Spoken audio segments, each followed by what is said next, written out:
निजको सुस्थ निरोग और फिट रखा साइकेल चालना एक सुंदर अभ्यास।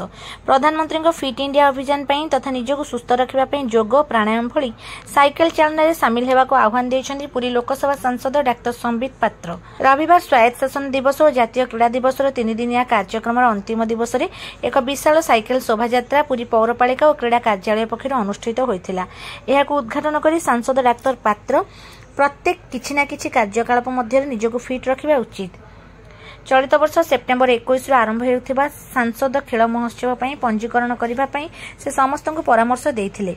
अन्य मध्य अतिरिक्त जिलापाल प्रशासन शरदचंद्र बेहेरा, पौर निर्वाही अधिकारी अभिमन्यु बेहेरा, जिला क्रीड़ा अधिकारी चंदन कुमार साहू, सूचना और लोकसंपर्क उपनिर्देशक संतोष कुमार सेठी, जिला संस्कृति अधिकारी हेमंत बेहेरा, खो खो क्रीडार वरिष्ठ प्रशिक्षक संजीव शर्मा, विभिन्न विभाग क्रीड़ा कोच और छात्र छात्री माने जोग देइथिले।